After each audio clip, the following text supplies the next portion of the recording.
Amém? Glória a Deus. Nós louvamos ao Senhor, bendizemos o seu nome.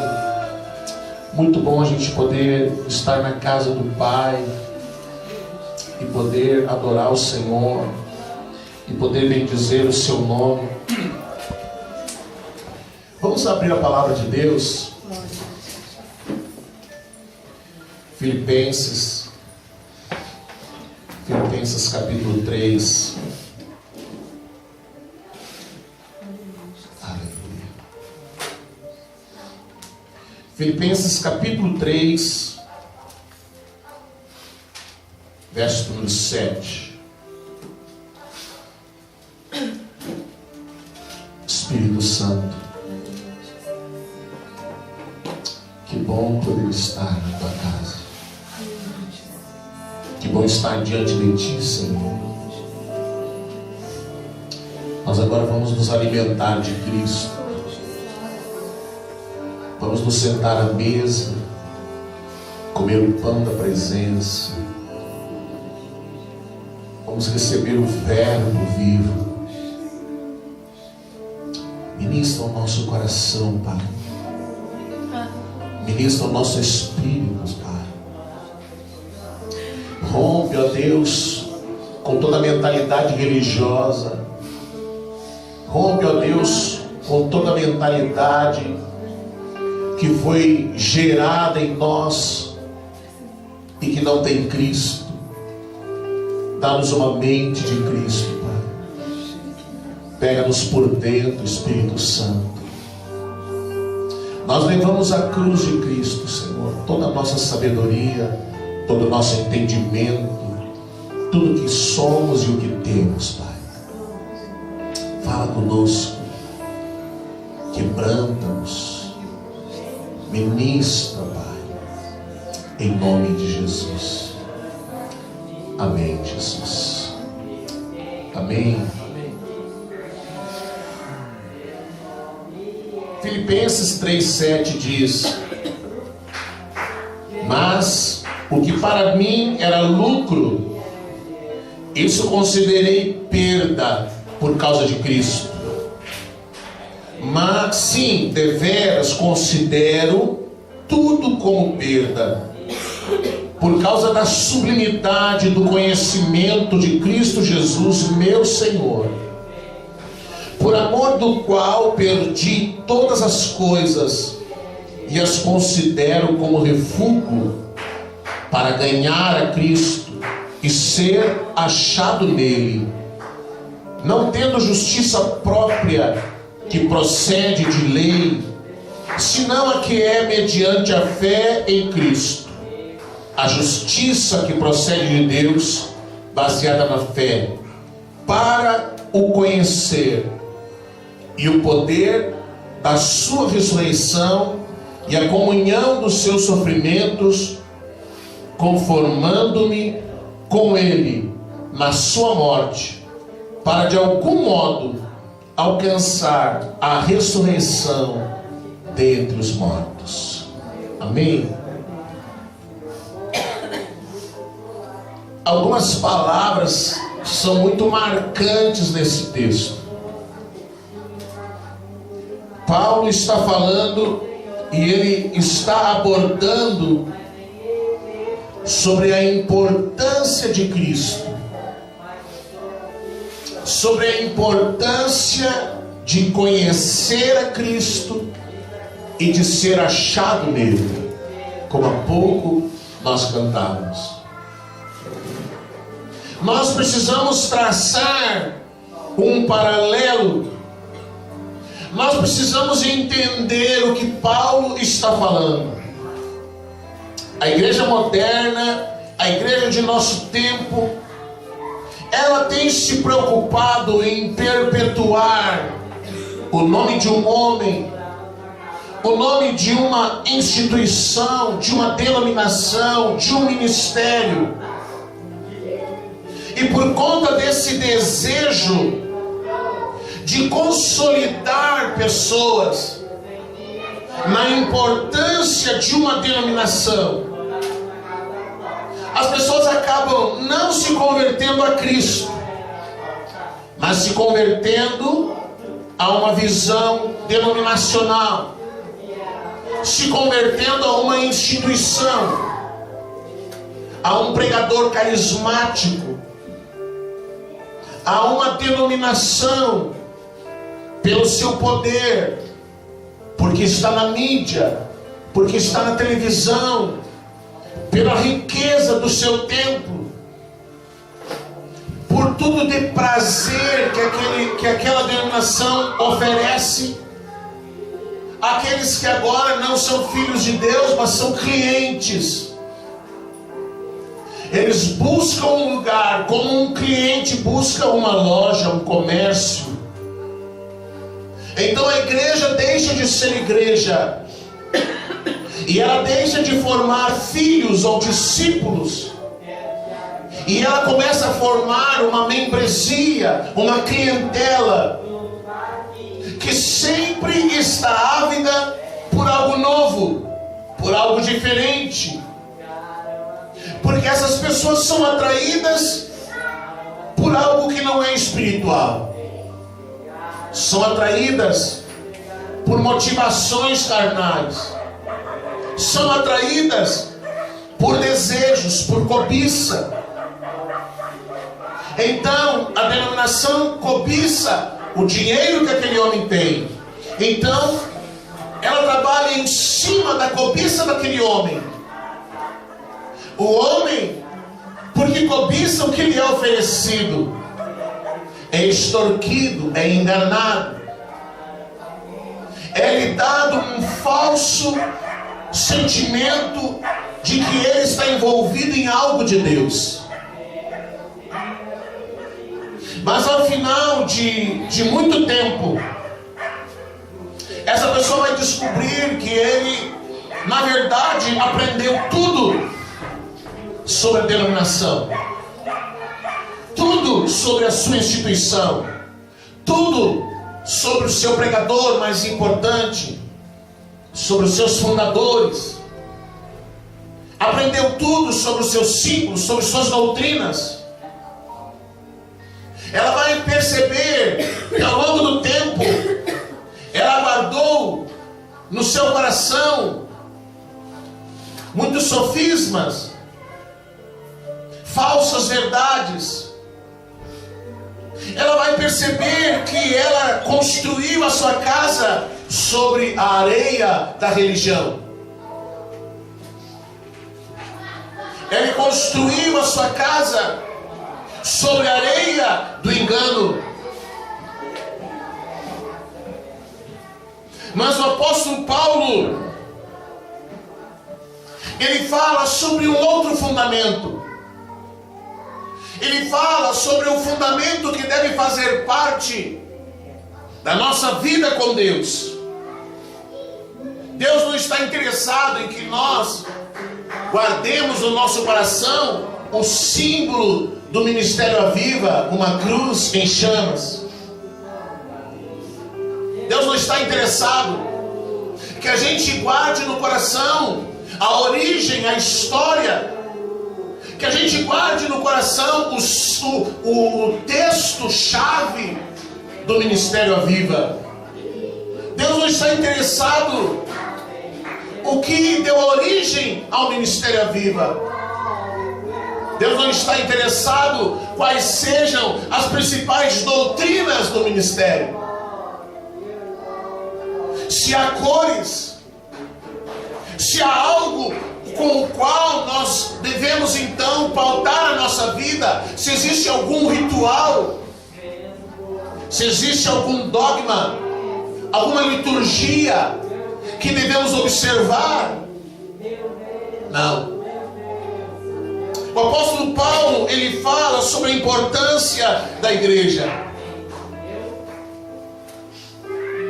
E no final das contas, se você perguntar a alguma pessoa que está saindo de um templo e perguntar a ela a respeito de Cristo, talvez a única resposta que você encontre sobre Cristo é que Cristo morreu para nos salvar e nada mais. Porque nós precisamos entender que a função da igreja é Cristo. Nós acabamos de cantar, nunca foi sobre nós. Sabe quando você abre os seus olhos e entende que a igreja não vive em função do homem? Deus não criou a igreja para trazer satisfação ao homem. O fundamento da igreja não é o hedonismo, não é gerar prazer ao homem. O fundamento da igreja não é o humanismo, valorizar o homem, encher o homem de si mesmo. O fundamento da igreja é um só, é Cristo. A vida da igreja é Cristo. O cabeça da igreja é Cristo.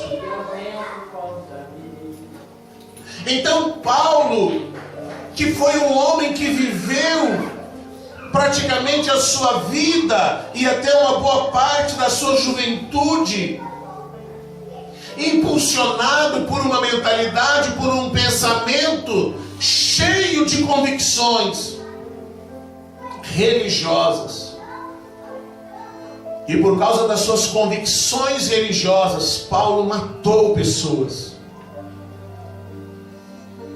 ele destruiu famílias, e ele tinha uma plena certeza que o que ele estava fazendo era algo que agradava a Deus. Então você imagina o desespero do coração desse homem quando ele descobre que Cristo não é uma utopia, não é uma conversa, não é algo que não existe. Cristo não é um sonho, Cristo não é um ideal. Quando ele descobre que Cristo vive, quando o próprio Cristo se apresenta a ele na estrada de Damasco, e naquele momento, quando os seus olhos, eles estão agora cegados pela luz, enquanto os seus olhos físicos estão cegados, os seus olhos espirituais se abrem, e ele começa a entender por que aquelas pessoas que ele levava preso não negavam a Cristo. Por que aquelas mulheres não negavam a Cristo? Por que aqueles homens não negavam a Cristo? Ele descobriu o que Jesus fala na parábola. Ele descobriu que Cristo é o tesouro escondido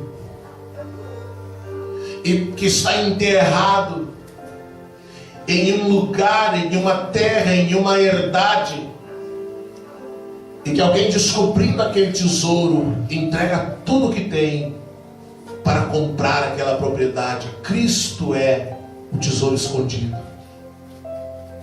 Cristo é a pérola de grande valor.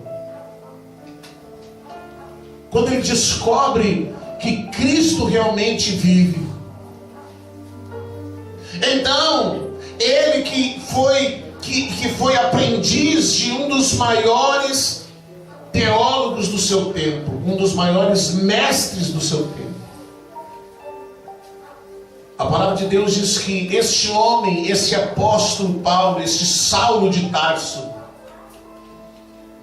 ele abandona tudo, ele abre mão de sua posição de importância, de seu cargo religioso, ele abre mão de tudo que ele é, de tudo que ele tem, e agora ele começa numa busca infindável, uma busca interminável por conhecer Jesus. Ele precisa conhecer Jesus.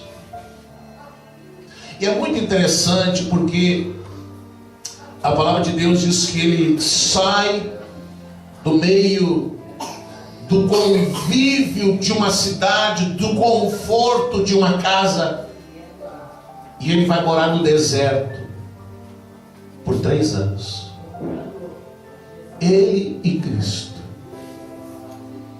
Ele e Cristo, 3 anos, que desejando, almejando conhecer a Cristo.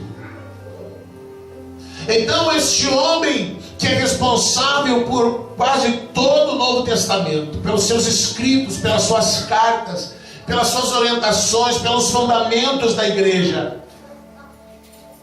ele vem a nós nessa carta aos Filipenses, e ele diz: o que para mim era lucro, o que para mim era importante, o que para mim era valioso, o que eu pensava ser indispensável na minha vida, tudo que era lucro na minha vida, eu considerei por perda por causa de Cristo. Sim, deveras considero tudo como perda pela sublimidade do conhecimento de Cristo Jesus, meu Senhor, por amor do qual eu perdi todas as coisas e as considero como refúgio para ganhar a Cristo e ser achado nele. Sabe, talvez, eu não sei como foi na sua vida, mas eu sei como foi na nossa.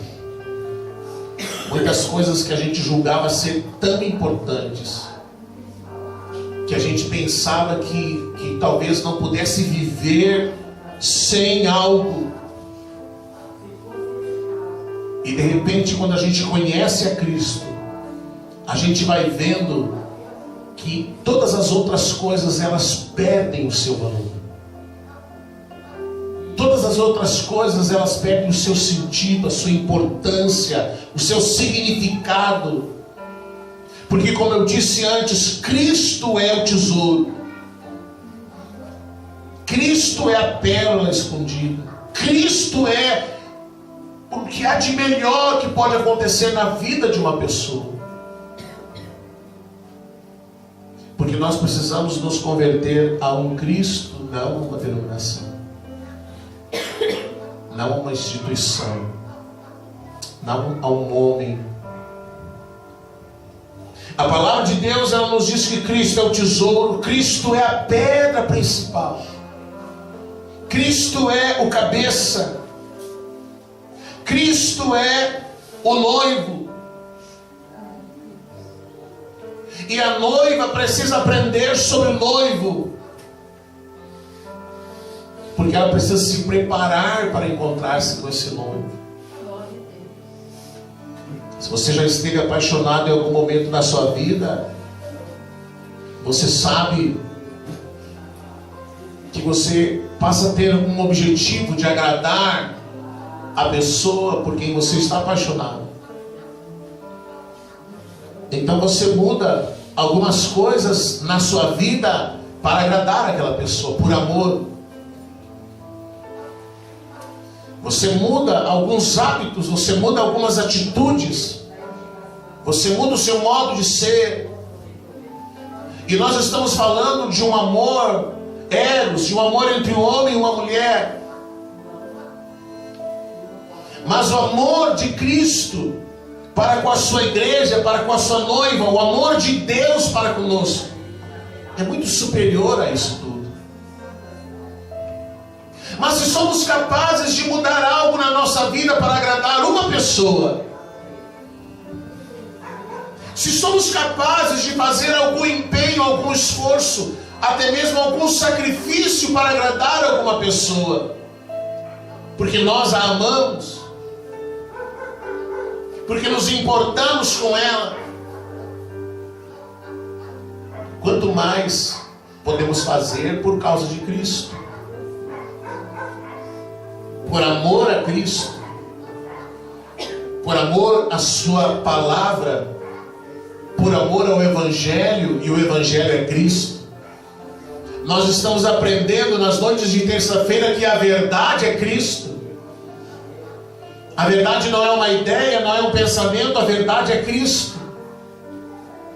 O caminho não é uma estrada, não é uma religião, o caminho é Cristo. A vida é Cristo.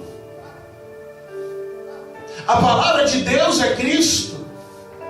Ele está lá impregnado em cada um dos capítulos da palavra, em cada um dos livros da palavra, desde o Gênesis ao Apocalipse. Ele é o tabernáculo, Ele é a arca da presença, Ele é o pão da presença, Ele é a bacia de purificação, Ele é o expiatório, Ele é o cordeiro, Ele é o altar. Tudo é Cristo. Cristo está lá impregnado na lei. Então Cristo é a lei, mas Ele é a graça. Ele é Deus. Ele é o amor de Deus. Ele é a manifestação do amor de Deus. Ele é a misericórdia de Deus para conosco. Ele é a compaixão de Deus para conosco. Ele é o fundamento da igreja. Ele é a base da igreja. Ele é a cobertura da igreja. E é o seu sangue que corre neste corpo que é a igreja. Então, quando nós fundamentamos a nossa vida com Deus em coisas humanas, a gente descobre que não conheceu a Cristo ainda. Mas o apóstolo Paulo, ele tinha duas grandes preocupações: conhecer a Cristo e ser achado nele. Ser achado nele, ser encontrado nele. O desejo de Deus é que nós mergulhemos a tal ponto em Cristo, que nesse mergulho o velho homem se perca e o novo homem ressurja. O desejo de Deus é que em Cristo nós possamos viver o propósito de Deus para a igreja, que não é ampliar o patrimônio de uma denominação. O propósito da igreja também não é enriquecer aqueles que ali frequentam. O propósito da igreja é manifestar Cristo. É realizar os seus ajuntamentos, os seus encontros, para que possamos aprender de Cristo, para que possamos conhecer de Cristo, para que quando sairmos daquela porta, nós possamos manifestar Cristo,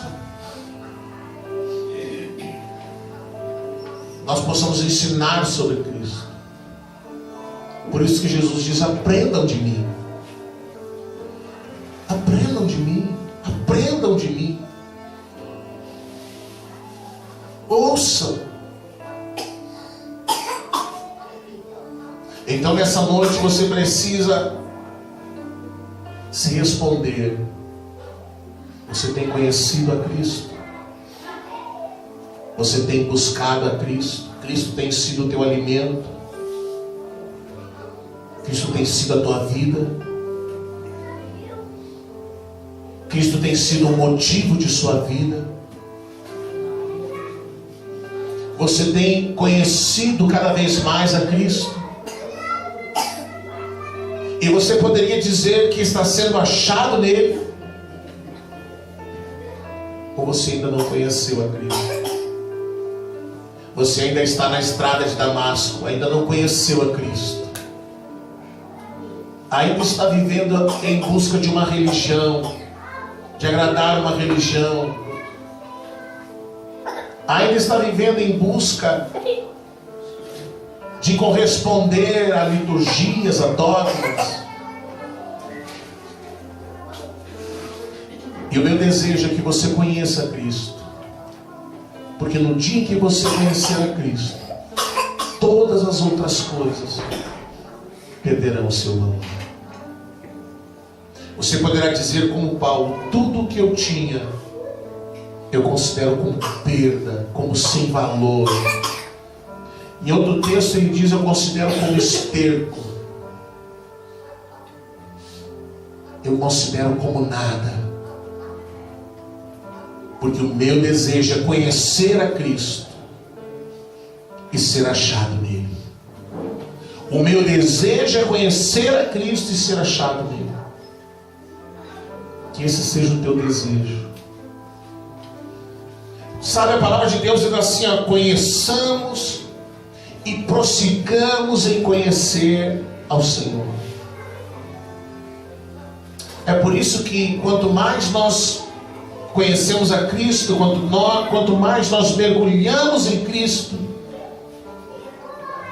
a gente tem a impressão que ainda não sabe nada, ainda não aprendeu o suficiente, que ainda não chegou naquilo que poderia dizer: agora eu sei tudo.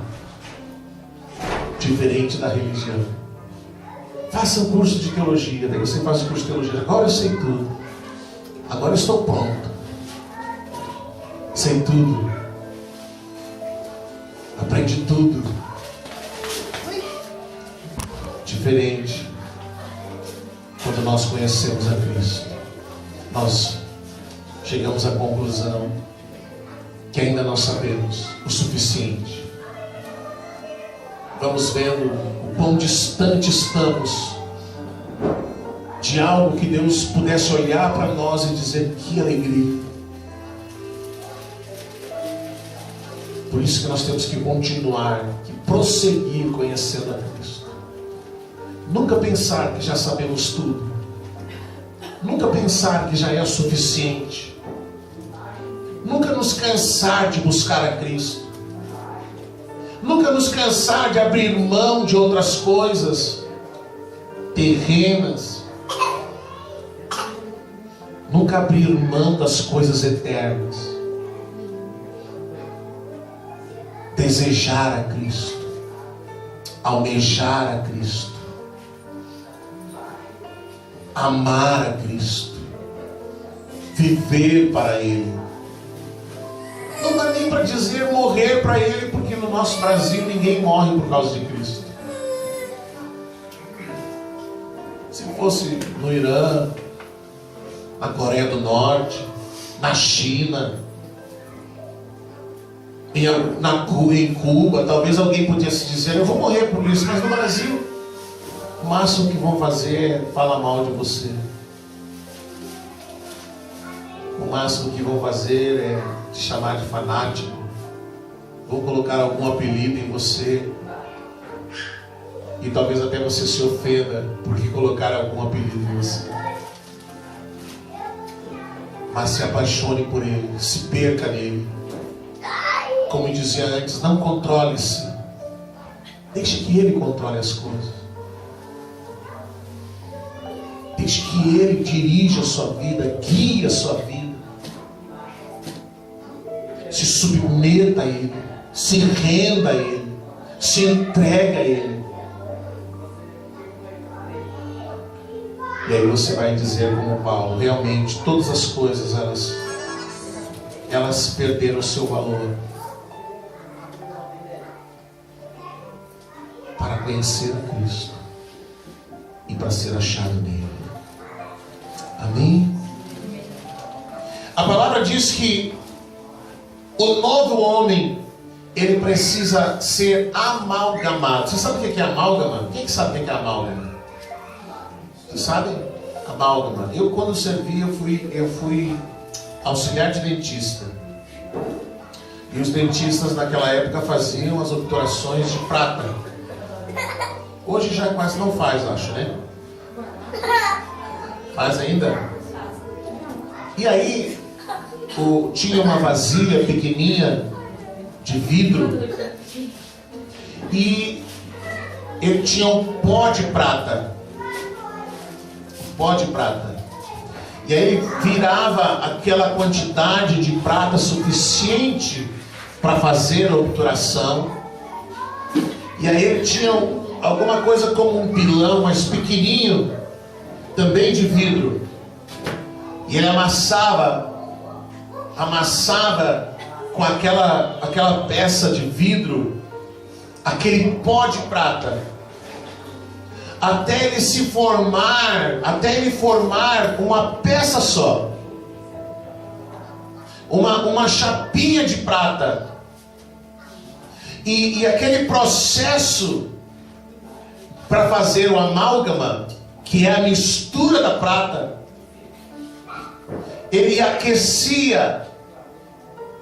Então ele rapidamente colocava ali uma proteção no dente, para impedir que a prata saísse do lugar. E aí ele fazia como que uma bolinha daquela prata, e aí tinha um aparelhinho como uma seringa, e ele empurrava aquela prata para dentro do dente. É o amálgama. Depois de ser misturado, você não poderia mais identificar, separar aquelas pedrinhas, aquelas bolinhas minúsculas de prata. Assim Cristo tem que ser na nossa vida. Ele tem que estar amalgamado em nós, tão misturado em nós, tão grudado em nós, tão incrustado em nós, que alguém que olhe não consiga identificar quem é o Fernando e quem é Cristo. Quem é você e quem é Cristo? Porque Ele está amalgamado em você, grudado em você, impregnado em você. Talvez quando você for no dentista você vai se lembrar disso. Cristo precisa estar amalgamado na sua vida. Então você precisa se render a Ele. Pare de querer controlar as coisas do seu jeito. Pare de tentar empurrar para Cristo toda a mentalidade que você adquiriu e receba uma mente de Cristo. Amém? Vamos ficar de pé. Vamos adorar o Senhor.